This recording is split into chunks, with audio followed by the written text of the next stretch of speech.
สวัสดีครับวันนี้เราจะมาเจาะลึกกันในเรื่องสำคัญนะครับคือแก่นแท้ของการเดินทางด้านจิตวิญญาณค่ะผ่านคำสอนในพุทธศาสนาเรื่องหนึ่งคือจูลสาโลปมสูตรนะครับเนื้อหาที่เราจะคุยกันวันนี้มาจากอุปมาเรื่องหนึ่งที่ทรงพลังมากอืมค่ะๆเป้าหมายเราก็คืออยากจะทำความเข้าใจให้ชัดๆไปเลยว่าอะไรคือแก่นไม้หรือเป้าหมายที่แท้จริงที่พระพุทธเจ้าท่านชี้เอาไว้ซึ่งมันต่างจากความสำเร็จแบบผิวเผินที่เราอาจจะเผลอไปยึดติดกันระหว่างทางได้ใช่ค่ะเรื่องนี้จริงๆมีที่มานะคะคือพระพุทธเจ้าท่านทรงตอบคำถามพราหมณ์ท่านหนึ่งชื่อปิงคละโกชะที่ถามเกี่ยวกับความรู้แจ้งของครูของลัทธิต่างๆอะค่ะอ๋อครับแต่แทนที่พระองค์จะไปประเมินคนอื่นท่านกลับใช้อุปมาเรื่องคนหาแก่นไม้นี่แหละค่ะซึ่งมันเข้าใจง่ายมากๆแล้วก็สะท้อนความจริงที่เป็นสากลเลยนะคะคือเราเนี่ยมักจะสับสนระหว่างเปลือกนอกกับเนื้อแท้หรือบางทีก็สับสนระหว่างผลพลอยได้กับเป้าหมายจริงๆของเราอุปมาเรื่องคนหาแก่นไม้เนี่ยเริ่มต้นได้น่าสนใจมากเลยนะครับคือมีชายคนหนึ่งต้องการแก่นไม้จริงๆเลยนะไปเจอต้นไม้ใหญ่ยืนต้นอยู่ค่ะแต่กลับพลาดเป้าไปหลายแบบเลยคนแรกสุดนี่แค่ตัดเอากิ่งกับใบไปเท่านั้นเองแค่นั้นเหรอคะใช่ครับแล้วก็คิดว่านี่แหละคือสิ่งที่ต้องการแล้วส่วนคนอื่นๆก็มีมานะแต่ก็ถากเอาแค่สะเก็ดไม้บ้าง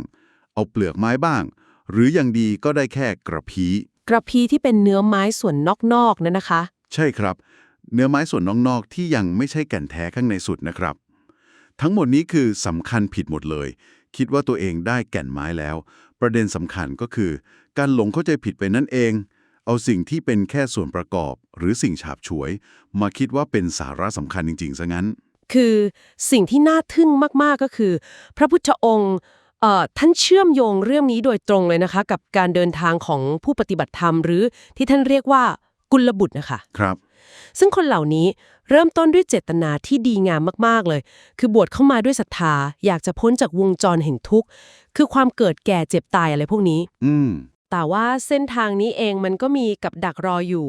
ซึ่งท่านก็เปรียบเทียบกับดักเหล่านี้ไว้กับส่วนต่างๆของต้นไม้นั่นแหละค่ะแล้วกับดักแรกที่เปรียบเหมือนแค่กิ่งกับใบนี่มันเป็นยังไงครับก็คือพอปฏิบัติไปได้สักพักหนึ่งแล้วเริ่มได้รับการยอมรับได้ลาภสักการะได้รับคำสรรเสริญเยินยออะไรแบบนี้นะคะครับผมก็เกิดความพอใจติดอยู่แค่นั้นและบางทีก็อาจจะเผลอไปยกตนข่มคนอื่นว่าฉันเก่งฉันเด่นกว่าคนอื่นอะไรทำนองนี้ อ๋อก็เหมือนคนที่ได้แค่กิ่งไม้ใบไม้ไปก็หยุดแล้วไม่คิดจะหาแก่นสารที่มันลึกซึ้งกว่านั้นต่อไปทำให้หยุดความภาคเพียรไปเลยค่ะเข้าใจเลยครับเหมือนพอได้การยอมรับจากข้างนอกก็รู้สึกว่าโอ้สำเร็จแล้วซึ่งก็น่าคิดนะครับว่าทำไมสิ่งเหล่านี้มันถึงดึงดูดใจเราได้ขนาดนั้นแล้วถ้าสมมติว่าผ่านด่านนี้ไปได้นะครับกับดักที่มันลึกขึ้นมาอีกหน่อยที่เปรียบเหมือนสะเก็ดไม้แหละครับอันนี้คืออะไรค่ะอันนี้ก็คือแม้ว่าจะไม่ติดในลาภยศสรรเสริญแล้วนะคะแต่พอปฏิบัติไปจนกระทั่งมีศีลที่บริสุทธิ์มากครับๆก็เกิดความยึดมั่นถือมั่นในความดีของตัวเองขึ้นมา มองว่าโอ้โหตัวเรานี่มีศีลธรรมเหนือกว่าคนอื่นนะเกิดความภูมิใจในศีลของตัวเองนั่นแหละค่ะ ยึดในความดีของตัวเองใช่ค่ะจนกระทั่งไม่ก้าวต่อไปก็เปรียบเหมือนคนที่ได้แค่สะเก็ดไม้ไปก็หยุดความเพียรอยู่แค่นั้นอีกเหมือนกันค่ะโหดูเหมือนว่าแม้แต่สิ่งดีๆอย่างการมีศีลหรือเดี๋ยวเราจะพูดถึงสมาธิเนี่ยก็กลายเป็นกับดักได้เหมือนกันถ้าเราไปยึดติดเข้า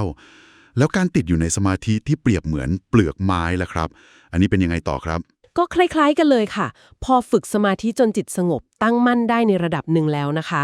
ก็เกิดความสุขเกิดความพอใจในความสงบนั้นมากๆครับจนคิดไปว่านี่แหละคือที่สุดแล้วของการปฏิบัติอาจจะเผลอมองว่าตนเองเนี่ยมีสมาธิดีกว่าใครๆเลยหยุดพัฒนาในด้านปัญญาต่อไปก็เหมือนกับคนที่ได้เปลือกไม้มาก็พอใจแล้วไม่หาแก่นข้างในต่อค่ะละเอียดขึ้นเรื่อยๆเลยนะครับและอุปสรรคสุดท้ายก่อนที่จะไปถึงเป้าหมายจริงๆที่เปรียบเหมือนกระพี้ไม้หรือเนื้อไม้ส่วนนอกที่ติดกับแก่นเลยอันนี้คืออะไรครับอันนั้นก็คือการไปยึดติดในความรู้ความเห็นหรือที่เรียกว่าญาณทัศนะนะคะญาณทัศนะใช่ค่ะคือพอปฏิบัติจนเกิดปัญญาเห็นแจ้งในความจริงบางอย่างขึ้นมาก็เกิดความพอใจอีกแล้วอืม คิดว่าความรู้ความเห็นของตัวเองนี่แหละถูกต้องที่สุดแล้วดีที่สุดแล้วอาจจะเผลอไปตัดสินคนอื่นว่ายังไม่รู้ไม่เห็นเท่าเราเหมือนกับคนที่ได้กระพี้ไม้ไปซึ่งมันใกล้แก่นมากๆแล้วนะคะแต่ก็ยังไม่ใช่แก่นแท้จริงๆ ครับ แล้วก็หยุดอยู่แค่นั้นอีก เห็นไหมคะว่ามันเป็นกับดักที่มันแนบเนียนขึ้นละเอียดขึ้นเรื่อยๆ คือถึงแม้ว่าจะได้สิ่งที่ประณีตขึ้นดีขึ้น แต่ก็ยังสำคัญผิดไปว่ามันคือจุดหมายสุดท้ายแล้ว ก็เกิดความพึงพอใจหรือความถือตัวบางอย่างขึ้นมาอีกจนได้ โอ้โหตรงนี้เป็นจุดที่ต้องพิจารณาดีๆเลยนะครับ แล้วคนที่ท่านบอกว่าได้แก่นไม้จริงๆแหละครับ เพราะสูตรบอกว่าเขาเป็นยังไง